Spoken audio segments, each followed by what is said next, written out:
Of man's first disobedience, and the fruit of that forbidden tree whose mortal taste brought death into the world and all our woe, with loss of Eden, till one greater man restore us and regain that blissful seat. Sing, heavenly Muse, that on the secret top of Oreb or of Sinai didst inspire that shepherd who first taught the chosen seed, in the beginning, how the heavens and earth rose out of chaos. End quote. And so the first thing that I always notice when I read John Milton's Paradise Lost is the voice of the narrator. Some narrators try to sort of hide in their story, in their narrative, so that the reader just experiences the story. But John Milton is like a character in the story. He speaks to us as John Milton, as narrator, as our author addressing us. And so even at this very early juncture, we're getting like his introduction of man's first disobedience. He's like, this is the abstract of John. It's as if John Milton is saying, this is what you are about to read. Or if Sion Hill delight thee more, and Siloa's brook that flowed fast by the oracle of God, I thence invoke thy aid to my adventurous song, that with no middle flight intends to soar above the Ionian mount, while it pursues things unattempted yet, in prose or rhyme. End quote. And so this is, of course, the invocation of the Muse, which is like a concept familiar to Homeric classical poetry. This is a muse that inspired Moses on the secret top of Oreb or of Sinai, which are the two names in the Pentateuch for the mountain where Moses experienced the divine revelation. And then we get some other places. And Siloa's brook that flowed fast by the oracle of God. We have before that Sion Hill. So these are places in Jerusalem, in Israel, also important in the later books of the Bible. But we get some other places which are definitely not in the Bible. The Muse, the adventurous song, is going to soar above the Ionian Mount. So that's very much a classical concept, foreign to the Bible. And Milton, this audacious voice, says he's going to attempt things, he's going to pursue things unattempted yet in prose or rhyme. And so Milton, in addition to being very much present in our reading experience, it's as if he's reading along with us, he also is self-consciously audacious. He's self-consciously bold. He realizes that what he's trying to do is unattempted before. It's a marriage of the aesthetic of the classical epic poetry, something in the tradition of the Fairy Queen, for example. And he's marrying this with biblical stories. And I think the consensus of history, looking back, is that actually Milton succeeded, that he pulled off something in this book that was unattempted. And he succeeded at something which had never before been pulled off in prose or rhyme. Continuing, quote, "And chiefly thou, O Spirit, that dost prefer before all temples the upright heart and pure, instruct me, for thou knowest thou from the first was present, and with mighty wings outspread, dove-like sat brooding on the vast abyss, and made it pregnant." And so, as part of this invocation of the Muse, Milton has a prayer to God. He addresses God. He says, you're the person who prefers the upright heart to the temples. And he uses language of a dove brooding on its eggs. Mighty wings outspread, dove-like sat brooding on the vast abyss and made it pregnant. And this language of fecundity, this language of birth, is going to recur throughout Paradise Lost, which of course is describing for us and bringing to life the birth of the universe. Milton continues addressing God. What in me is dark, illumine. What is low, raise and support. That to the height of this great argument I may assert eternal providence and justify the ways of God to men. End quote. So first of all, the language of what is dark in me, illumine, is very powerful language, because we know from history, but also from Paradise Lost itself, that Milton is blind, that he lives in darkness. And again, this self-conscious audacity, this awareness that what he's trying to do is he's trying to justify the ways of God to men. He's aware of the gravity of this project. Continuing, quote, "Say first, for heaven hides nothing from thy view, nor the deep tract of hell. Say first what cause moved our grandparents in that happy state, favored of heaven so highly, to fall off from their Creator and transgress his will. For one restraint, lords of the world besides. Who first seduced them to that foul revolt? The infernal serpent. He it was, whose guile stirred up with envy and revenge, deceived the mother of mankind. What time his pride had cast him out from heaven, with all his host of rebel angels, by whose aid aspiring to set himself in glory above his peers, he trusted to have equaled the Most High, if he opposed. And with ambitious aim against the throne and monarchy of God, raised impious war in heaven, and battle proud with vain attempt. Him the almighty power hurled headlong, flaming from the ethereal sky, with hideous ruin and combustion, down to bottomless perdition, there to dwell in adamantine chains and penal fire. Who durst defy the omnipotent to arms? 9 times the space that measures day and night to mortal men, he with his horrid crew lay vanquished, rolling in the fiery gulf, confounded though immortal. But his doom reserved him to more wrath, for now the thought both of lost happiness and lasting pain torments him. Round he throws his baleful eyes, that witnessed huge affliction and dismay, mixed with obdurate pride and steadfast hate.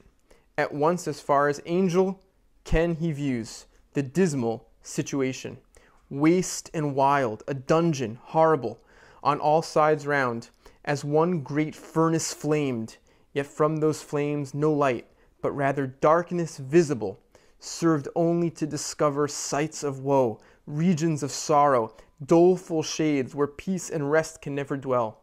Hope never comes that comes at all, but torture without end still urges, and a fiery deluge, fed with ever-burning sulfur unconsumed.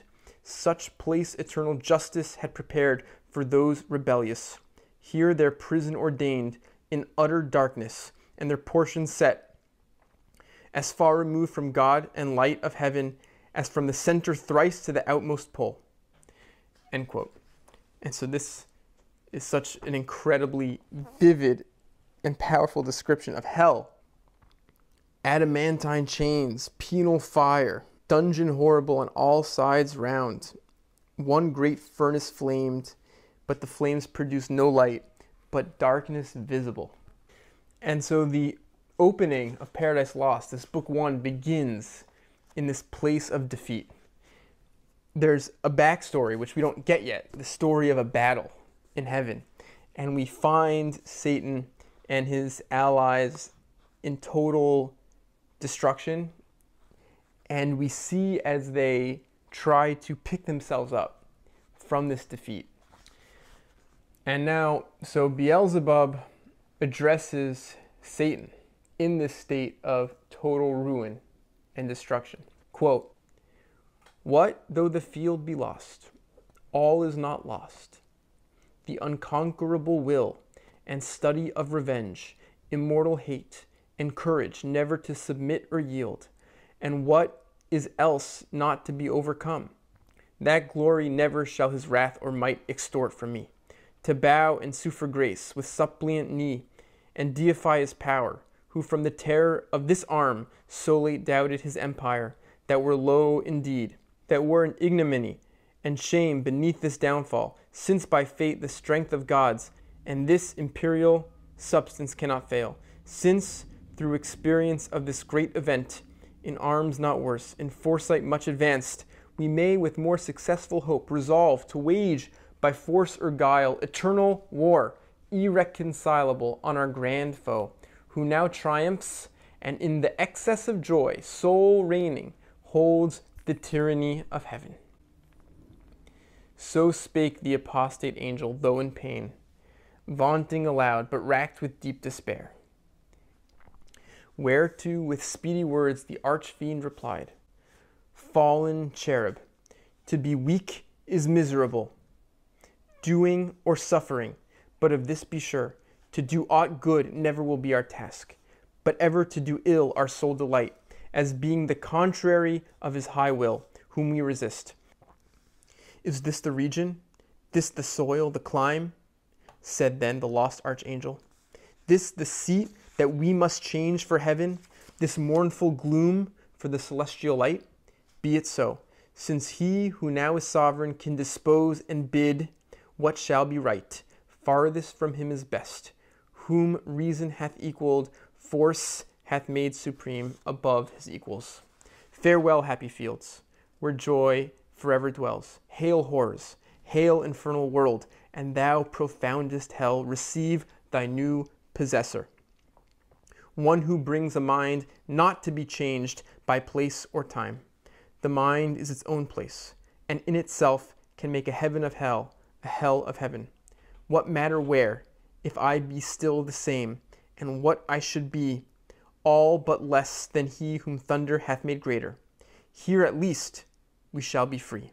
Here we may reign secure, and in my choice, to reign is worth ambition, though in hell. Better to reign in hell than serve in heaven. He scarce had ceased when the superior fiend was moving toward the shore, his ponderous shield, ethereal temper, massy, large and round behind him cast. The broad circumference hung on his shoulders like the moon, whose orb, through optic glass, the Tuscan artist views at evening, from the top of Fessel, or in Valdarno, to descry new lands. That's an amazing line. Milton is saying that the shield, that Satan's shield, is on his back, like the way the moon looks through Galileo's telescope. He called so loud that all the hollow deep of hell resounded. Princes, potentates, warriors, the flower of heaven, once yours, now lost, if such astonishment as this can seize eternal spirits, or have ye chosen this place after the toil of battle, to repose your wearied virtue, for the ease you find to slumber here, as in the vales of heaven? Or in this abject posture have ye sworn to adore the conqueror, who now beholds cherub and seraph rolling in the flood with scattered arms and ensigns, till anon his swift pursuers from heaven gates discern the advantage, and descending tread us down, thus drooping, or with linked thunderbolts transfix us to the bottom of this gulf? Awake, arise, or be forever fallen. They heard and were abashed, and up they sprung. O myriads of immortal spirits, O powers matchless, but with the Almighty! For who can yet believe, though after loss, that all these puissant legions, whose exile hath emptied heaven, shall fail to reascend, self-raised, and repossess their native seat?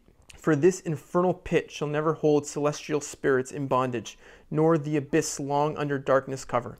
But these thoughts full counsel must mature. Peace is despaired, for who can think submission? War then, war open or understood, must be resolved. He spake, and to confirm his words, out flew millions of flaming swords drawn from the thighs of mighty cherubim.